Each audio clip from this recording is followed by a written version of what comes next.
மதுரை வடக்கு பகுதியை சேர்ந்த திமுக மாவட்ட செயலாளர் கோ தளபதி எம்எல்ஏவா இருக்காரு. திரு கோ தளபதி அவர்கள் பாத்தீங்கன்னா காங்கிரஸ்ல ஒழுங்கா ஒரு பூத் கமிட்டி கூட கிடையாது.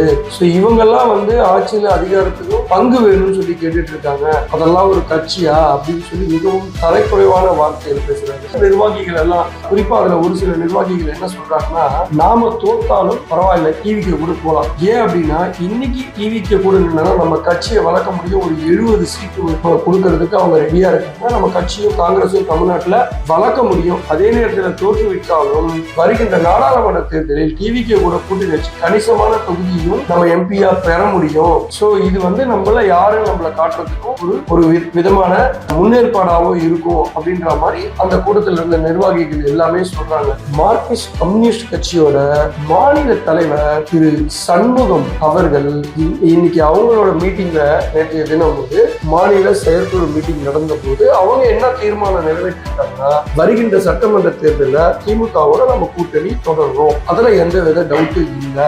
அதே நேரத்துல இரட்டை இலக்க தொகுதிக்கு கீழே கொடுத்தீங்கன்னா நாங்கள் திமுக கூட்டணியை விட்டு வெளியேறுவதற்கும் தயங்க மாட்டோம். வேட்பாளர் பட்டியல் எல்லாம் தயார் பண்ணிட்டு திருப்பதிக்கு போயிட்டு திருப்பதியில ஒரு சாமி தரிசனம் செய்துட்டாரு. வருகின்ற பிப்ரவரி 24ஆம் தேதி பாத்தீங்கன்னா அம்மாவோட பிறந்தநாள் அன்னைக்கு முதல் கட்ட பட்டியலை வெளியிட போறாரு. டெண்டர் விடுவாங்கல்ல, அந்த டெண்டர்ல பாத்தீங்கன்னா கிட்டத்தட்ட 8000 கோடி ஊழல் பண்ணாங்க அப்படின்னு சொல்றாங்க. இது இடியால பாத்தீங்கன்னா அமலாக்கத்துறையால இது ஆதாரமா அவங்க ரைடு பண்ணும்போது கிடைச்ச ஆதாரத்தை எடுத்துட்டு இங்க இருக்கிற தலைமைச் செயலருக்கு டிஜிபிக்கு ஆதாரத்தோட எஃப்ஐஆர் போட சொன்னாங்க. அதெல்லாம் எஃப்ஐஆர் போடுறது இல்ல. ஒண்ணு இல்லாம ஒருத்தவர் இந்த சவுக்கு சங்கர் ஒருத்தர் இருக்காரா யூடியூப் சேனல்ல, அவரு எவனோ ஒருத்தன் காலையில கம்ப்ளைண்ட் கொடுக்குறாம ராத்திரி போயிட்டு ஃபயர் சர்வீஸ் வச்சு டோர் எல்லாம் உடைச்சு அரெஸ்ட் பண்ணிட்டு அவர் உள்ள இருந்தா நல்லா இருக்கும். இந்த வேலையெல்லாம் தான் பண்றாங்களே கண்டி. இது எஃப்ஐஆர் போட சொல்லி ஆதாரத்தை கொடுத்தா எஃப்ஐஆர் போடுறது இல்ல. 2021 505 வாக்குறுதியில இவங்களுக்கு எல்லாம் இந்த வாக்குறுதிகளை செய்யணும்னு சொன்னீங்க. அப்ப ஏன் வாக்குறுதி கொடுக்குறீங்க? கொடுத்துட்டு இப்ப உங்க கனவை சொல்லுங்கள் அப்படின்னு சொல்லிட்டு வருகின்ற 2026 ஆட்சி அமைச்சோம் நிறைவேற்றிக்கும்.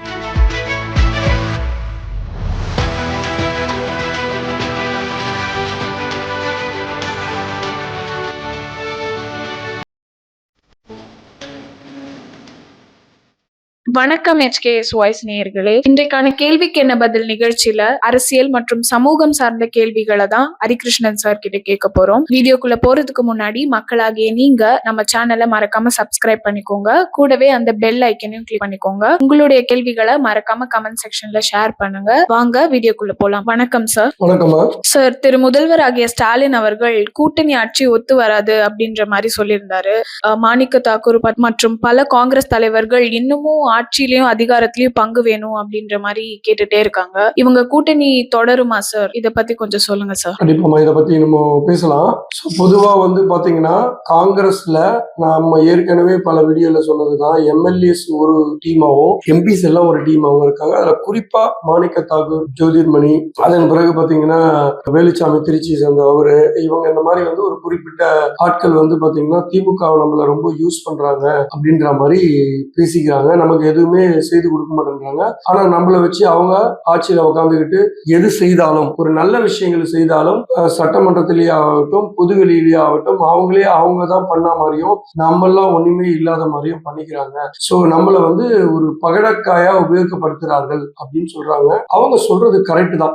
அதே போல பாத்தீங்கன்னா திரு மாணிக்க தாக்கூர் பாத்தீங்கன்னா மதுரை தெற்கு தொகுதியில மாவட்ட செயற்குழு கூட்டம் சமீபத்துல நடந்தது. இதுல பாத்தீங்கன்னா மாணிக்க தாக்கூர் ரொம்ப ஆக்ரோஷமா பேசியிருந்தாரு. என்ன அப்படின்னு பாத்தீங்கன்னா, எங்களுடைய தலைவர் ராகுல் காந்தி அவர்களும் கார்கே அவர்களும் இந்தியா கூட்டணியை வெற்றியோடு இந்தியா முழுக்கும் செயல்படுவதற்காக ரொம்ப தீவிரமா செயல்பட்டு கொண்டிருக்கிறார்கள். ஆனால் இங்குள்ள திமுக எங்களை உபயோகப்படுத்திக் கொண்டு ஆட்சியில அதிகாரத்துல பங்கு தர மாட்டேன்னு சொல்றாங்க. நாங்க எங்களோட ஐவர் குழு, அதாவது காங்கிரஸ் ஐவர் குழு திமுக தலைமையிடம் 70 தொகுதிகள் எங்களுக்கு உகந்ததாக கருதப்படும் 70 தொகுதிகளோட பட்டியலை கொடுத்து 70 நாள் ஆகுது. இதுவரைக்கும் அந்த இவங்க சைட்ல இருந்து எந்த குழுவையும் அமைக்கல பேச்சுவார்த்தைக்கு. நாங்களும் பொறுத்திருந்து வெறுத்து போயிருக்கோம். இப்பதான் 22ஆம் தேதி அவங்களும் ஒரு குழு அமைக்க போறேன் பேச்சுவார்த்தை நடத்துறதுக்குன்னு சொல்லிட்டு இருக்காங்க.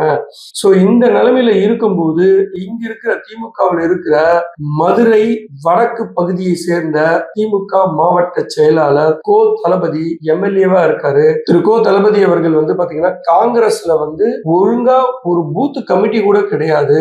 சோ இவங்கெல்லாம் வந்து ஆட்சியில அதிகாரத்துக்கும் பங்கு வேணும்னு சொல்லி கேட்டுட்டு இருக்காங்க. அதெல்லாம் ஒரு கட்சியா அப்படின்னு சொல்லி மிகவும் தரைக்குறைவான வார்த்தைகள் பேசுறாரு. சோ இன்னைக்கு நாங்க திமுகவுக்கு சொல்றது என்ன அப்படின்னா, நாங்க வருகின்ற வாரத்துல பூத் கமிட்டியை வந்து அமைக்க போறோம். அமைக்கும் போது உங்களுக்கு தெரியும் எங்களுக்கு எத்தனை பேர் இருக்காங்கன்னு. அதே போல வருகின்ற சட்டசபை தேர்தல்ல குறிப்பாக மதுரை வடக்கு தொகுதியை காங்கிரசுக்கு தான் கொடுக்க வேண்டும் என்று கார்கே அவர்களை வலியுறுத்த போகிறோம். எங்கள் தலைவர் ராகுல் காந்தியிடம் வலியுறுத்த போகிறோம் அப்படின்னு சொல்றாரு. என்ன காரணம்னா, கோ தளபதி அவர்கள் தான் வந்து அந்த தொகுதியில எம்எல்ஏவா இருக்காரு.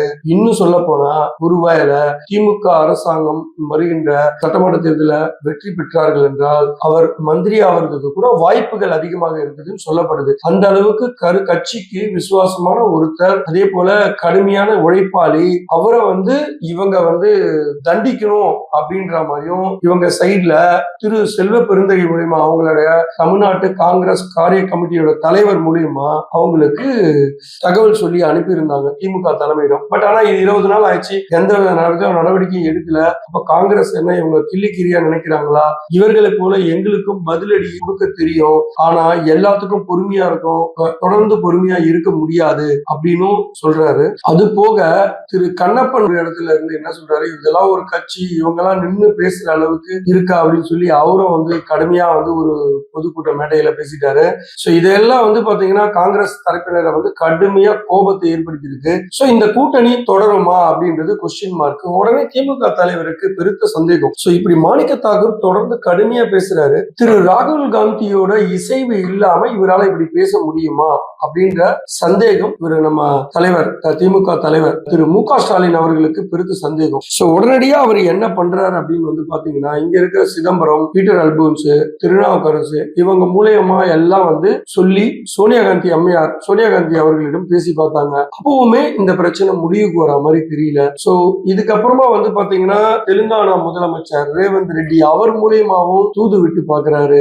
சோ அப்பயும் வந்து இது கண்ட்ரோல் ஆகிற மாதிரி தெரியல. சோ ஏன்னா சோனியா காந்தி அம்மையார் கிட்ட பேசும்போது அம்மையார் வந்து மகனிடம் சொல்லுவார் என்று திமுக தலைவர் எதிர்பார்க்கிறாரு. ஆனா எதுவுமே நடக்க மாட்டேங்குது. சோ போற போக்க பாத்தீங்கன்னா இன்னைக்கு இருக்கிற நிலைமைக்கு இந்த கூட்டணி தொடருமா அப்படின்றது கேள்விக்குரியதான் இருக்கு. சோ பயங்கரமா மோதலா இருக்கு.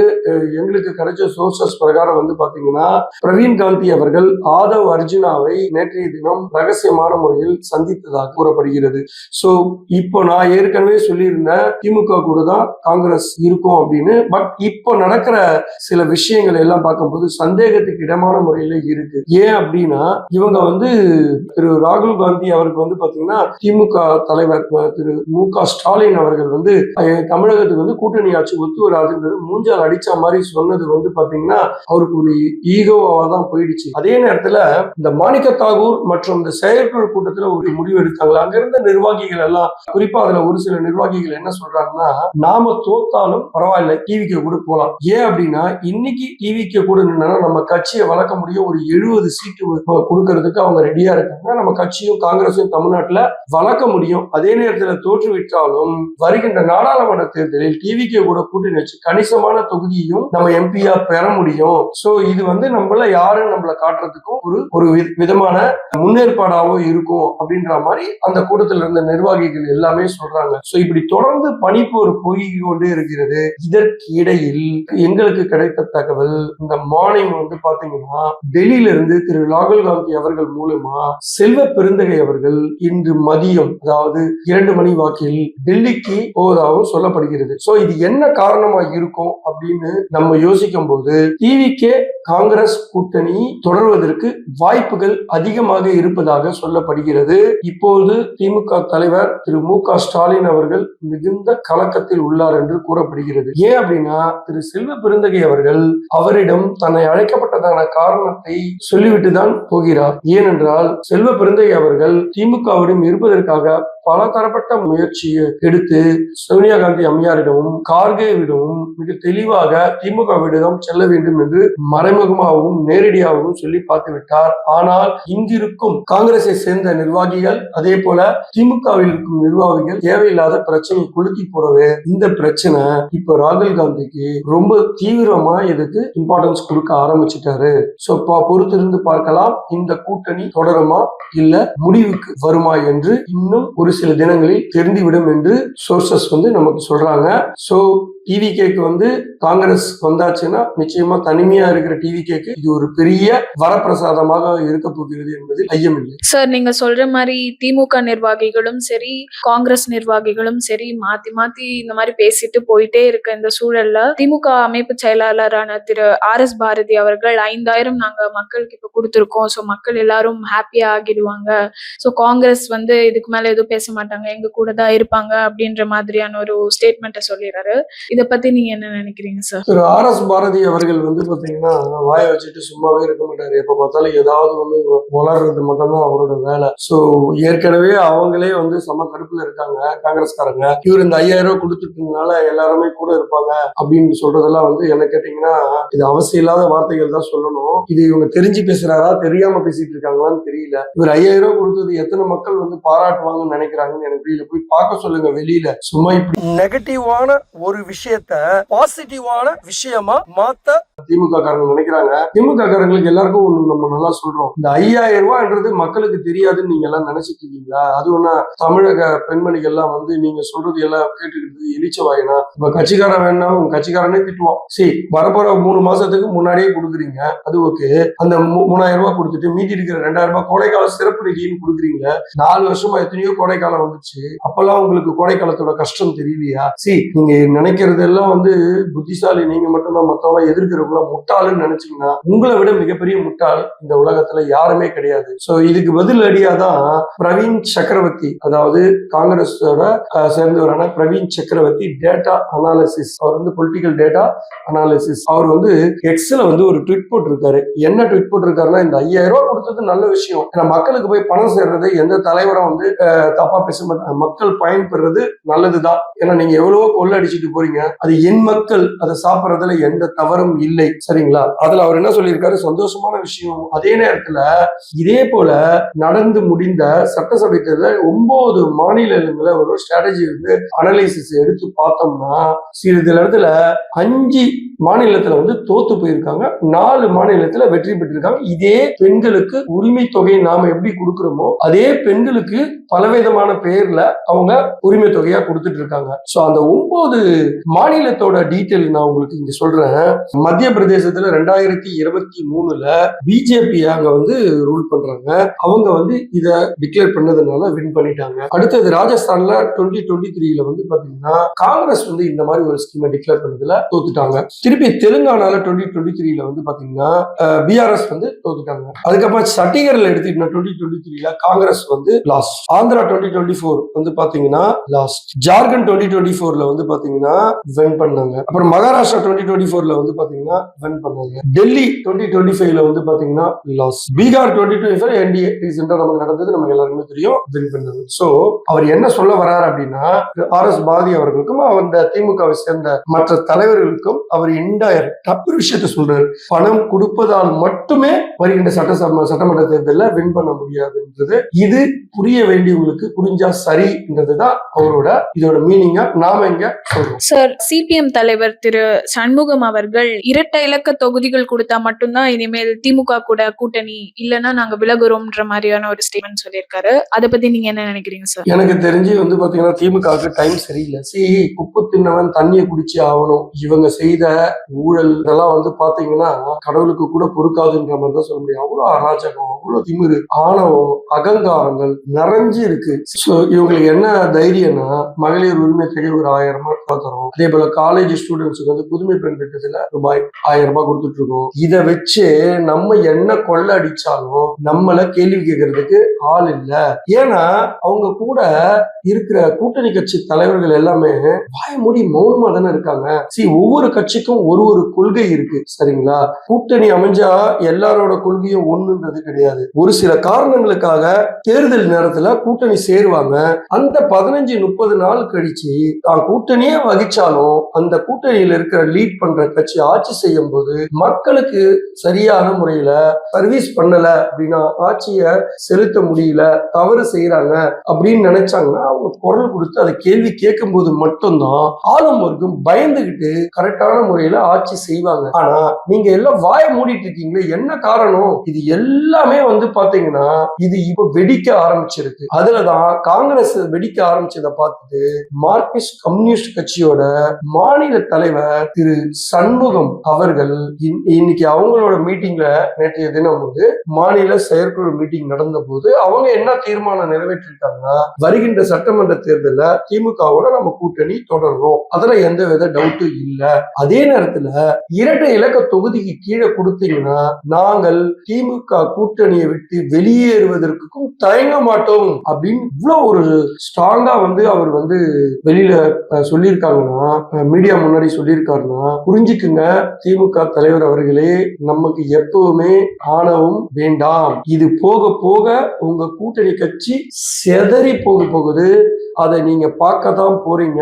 முந்தானத்து காங்கிரஸ் பேசியாச்சு, நேற்றுக்கு சிபிஎம் பேசிட்டாங்க, நாளைக்கு சிபிஐ பேசலாம், அடுத்த நாள் விசிகா பேசலாம். ஆல்ரெடி விசிகா உங்களுக்கு சொல்லிட்டாரு, டாக்டர் ராமதாஸ் அணியினர் வந்து திமுகவுக்கு வந்தாங்கன்னா விசிகா வெளியே போயிடும் சொல்லி ரொம்ப தெளிவா பேசிட்டாரு. சோ நீங்க நினைக்கலாம் ஒவ்வொரு கட்சி உடைச்சிடலாம், காங்கிரஸ் வெளியே போயிட்டா அங்க ஒரு பிளான் பி வச்சிருக்கோம், அங்க இருந்து சிதம்பரம், செல்வ பெருந்தகை, திருநாவுக்கரசு, பீட்டர் அல்போன்ஸ் இவங்களெல்லாம் வச்சு ஒரு கட்சி ஆரம்பிச்சு காங்கிரஸ் இங்க இருக்கிற மாதிரியே ஒரு பிம்பத்தை தமிழக மக்கள் மத்தியில ஏற்படுத்திடலாம் அப்படின்னு நீங்க நினைக்கிறீங்க. நிச்சயமா நடக்காது. மக்கள் நல்லாவே தெளிவாயிட்டாங்க.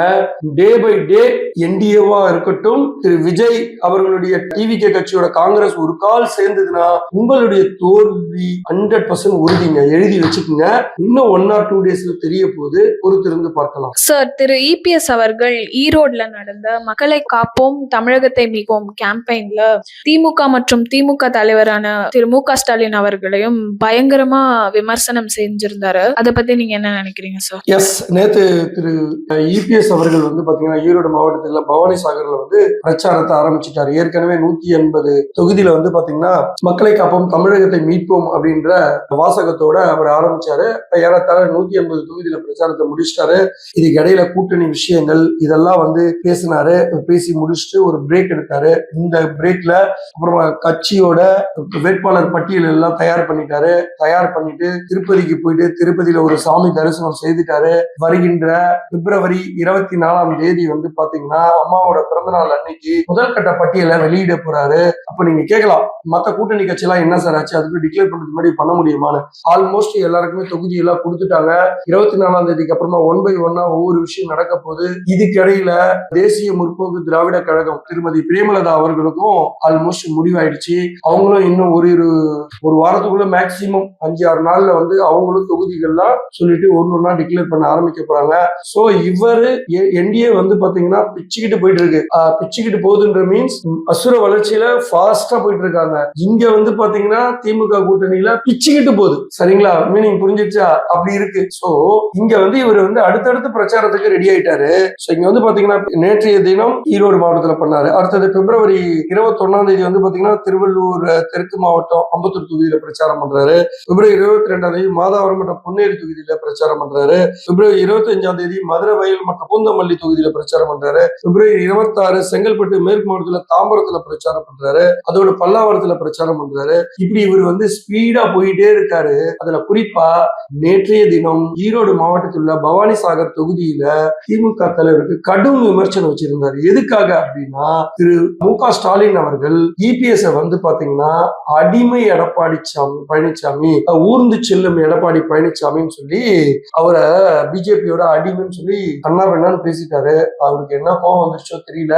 அதனால நேற்றைய தினம் வந்து பாத்தீங்கன்னா மிக கடுமையான வார்த்தைகளை பிரயோகப்படுத்தினார் தான் சொல்லணும். அதுல வந்து பாத்தீங்கன்னா அவர் வந்து கடன்ல ஆரம்பிச்சு ஊழல் புகார்கள், மணல் கொள்ளை, மருத்துவ முறைகேடு, 100 நாள் வேலை திட்டம், வந்து அரசு ஊழியர்கள் போராட்டம், இதை பத்தி ஒவ்வொன்னா சொல்லிக்கிட்டே இருந்தாரு. நம்ம அதை பத்தி ஒவ்வொன்னா சொல்லுவோம். கடன் சுமையை பத்தி ரொம்ப பாயிண்டடா பேசினாரு. என்ன அப்படின்னா, நான் காலில் விழுந்தேன், பறந்து வந்தேன், ஊர்ந்து வந்தேன்னு சொல்ல மட்டும்தான் திரு ஸ்டாலின் அவர்களால முடியும். ஆனா நான் செய்த இந்த 4 ஆண்டு ஆட்சியில என்ன குறைன்னு அதை பத்தி சொல்லுங்கயா அப்படின்றாரு. உண்மைதானங்க, எப்ப பார்த்தாலும் கார்ல விழுந்தாரு, பறந்து வந்தாருன்னு சொல்றதுல யூஸே இல்லை. சோ அவர் இந்த ஆட்சியில வந்து மிக பாயிண்டடா பேசுறாரு. உதாரணத்துக்கு வந்து பாத்தீங்கன்னா, இன்றைய தினம், இன்றைய நாள் வரை தோராயமா 10 லட்சம் கோடி தமிழக அரசு வந்து கடன் வாங்கியிருக்கு உலக வங்கி கிட்ட. இதுல கடந்த, அதாவது தமிழகத்துல வந்து சுதந்திரம் வாங்கினதுக்கு அப்புறமா கடந்த 73 ஆண்டுகால ஆட்சியில வந்து பாத்தீங்கன்னா மொத்தமே 5.5 லட்சம் கோடி கடன் வாங்கியிருக்காங்க. சரிங்களா? இதுல இப்ப 10 லட்சம். சோ இந்த 5 ஆண்டுகள்ல 2021 இருந்து 2026 இப்பதான் ஆரம்பிச்சிருக்கு இல்லையா, முடியும். இந்த 5 ஆண்டுகள்ல 5 லட்சம் கோடி கடன் வாங்கியிருக்காங்க. சோ 73 வருஷம் ஆண்டவங்களே மொத்தமே 5 லட்சம் கடன். இவரு வந்து நான் இதை பண்ணிட்டேன், அதை பண்ணிட்டேன், உருப்படியா எதுவுமே பண்ணல. என்ன பண்ணாங்க? ஏதாவது ஒரு திட்டத்தை, ஒரு இன்ஃப்ராஸ்ட்ரக்சர் டெவலப்மெண்ட் ஏதாவது ஒண்ணு சொல்றாங்களா? ஒண்ணுமே கிடையாது. அவங்க கடன் வாங்கி ஊழல் எடுத்து சம்பாரிச்சு அவங்க வீட்டை காப்பாத்திக்கிட்டாங்க, மந்திரிகள் எல்லாம் சம்பாரிச்சுக்கிட்டாங்க, வருகின்ற எலெக்ஷன்ல செலவு செய்ய ரெடியா இருக்காங்க. அவங்க என்ன பண்ணாங்க? ஒண்ணுமே பண்ணல. அவங்க என்ன நினைச்சுக்கிட்டாங்க, இந்த 5000 ரூபாய் கொடுத்துட்டு மொத்தமா அடுத்த ஒரு 5 வருஷத்தை மூட்டை கட்டிட்டு வீட்டுக்கு போயிடலாம் அப்படின்னு நினைக்கிறாங்க. சோ அதனாலதான் அவர் அப்படி பேசுனது. அடுத்தது வந்து ஊழல் புகார் சொல்றாரு. திமுக அமைச்சர்கள் மேல நிறைய பேர் மேல ஊழல் இருக்கு. அதுல குறிப்பா நகராட்சி துறையில வந்து பாத்தீங்கன்னா எம்ப்ளாய்மெண்ட் பண்றதுக்காக, அதாவது பணி நியமனம் பண்றதுக்காக மட்டும் கிட்டத்தட்ட 800 சில்லற கோடி வந்து ஊழல் பண்ணாங்க அப்படின்னு சொல்றாரு. அதுலயே வந்து பாத்தீங்கன்னா அந்த நகராட்சி துறையில வந்து டெண்டர் விடுவாங்கல்ல, அந்த டெண்டர்ல வந்து பாத்தீங்கன்னா கிட்டத்தட்ட 8000 கோடி ஊழல் பண்ணாங்க அப்படின்னு சொல்றாங்க. இது வந்து இடியால வந்து பாத்தீங்கன்னா அமலாக்கத்துறையால வந்து இது ஆதாரமா அவங்க ரைடு பண்ணும்போது கிடைச்ச ஆதாரத்தை எடுத்துட்டு இங்க இருக்கிற தலைமைச் செயலருக்கு, டிஜிபிக்கு வந்து ஆதாரத்தோட கூட்டி எஃப்ஐஆர் போட சொன்னாங்க. அதெல்லாம் எஃப்ஐஆர் போடுறது இல்ல. ஒண்ணும் இல்லாம ஒருத்தவர் இந்த சவுக்கு சங்கர் ஒருத்தர் இருக்காராம் யூடியூப் சேனல்ல, அவரு வந்து எவனோ ஒருத்தன் காலையில கம்ப்ளைண்ட் கொடுக்குறான், நான் ராத்திரி போயிட்டு ஃபயர் சர்வீஸ் வச்சு டோர் எல்லாம் உடைச்சு அரெஸ்ட் பண்ணிட்டு அவர் உள்ள இருந்தா நல்லா இருக்கும். இந்த வேலையெல்லாம் தான் பண்றாங்களே கண்டி. சோ இது வந்து எஃப்ஐஆர் போட சொல்லி ஆதாரத்தை கொடுத்தா எஃப்ஐஆர் போடுறது இல்ல. அது போக வந்து பாத்தீங்கன்னா திரு செந்தில் பாலாஜி அவர்கள் வந்து பாத்தீங்கன்னா இபில டிரான்ஸ்ஃபார்ம் வந்து கொள்முதல் செய்ததுல டெண்டர் விட்டதுல பயங்கரமான முறைகேடு நடந்திருக்கு அப்படின்னு சொல்றாரு. சோ இப்படி எல்லாமே பண்ணிட்டு, தப்பு பண்ணிட்டு எதுவுமே தப்பிக்கலாம்னு நினைக்காதீங்க.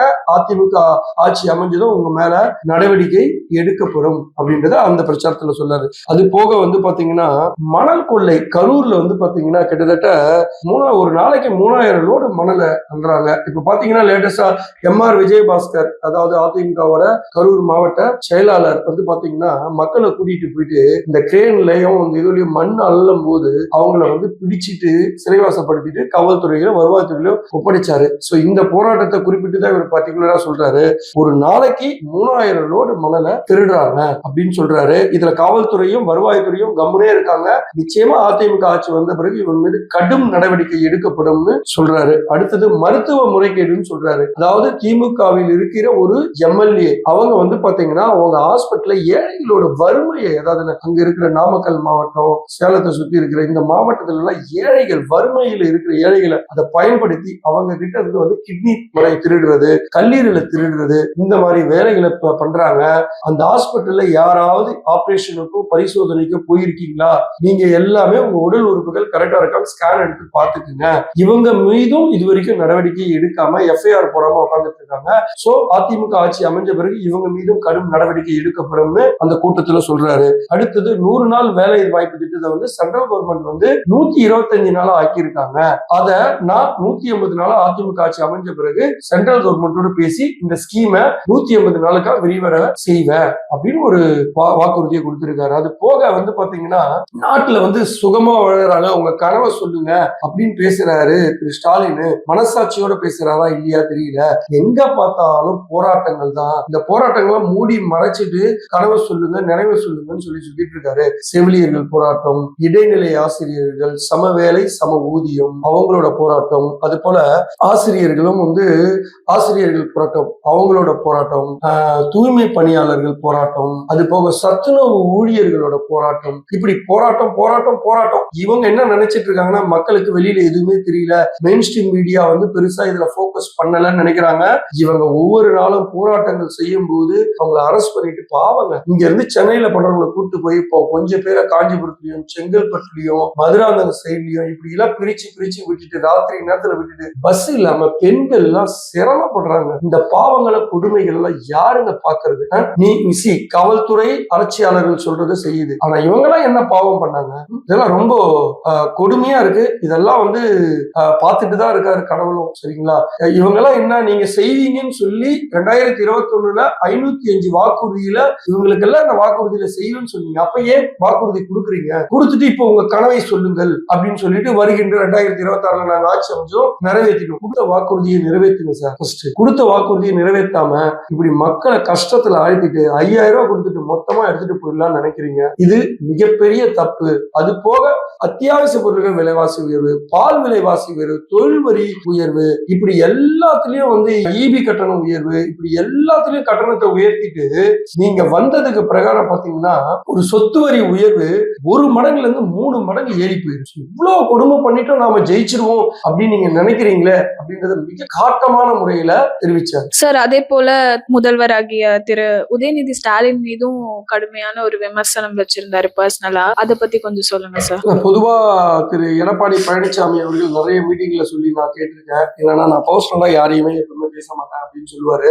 சோ இந்த வாட்டி அவர் கொஞ்சம் பர்சனலாவே துணை முதலமைச்சரை டச் பண்ணிட்டாருன்னா சொல்ல முடியும். ஏன்னா அவர் பல தாட்டியும் சொன்னாரு.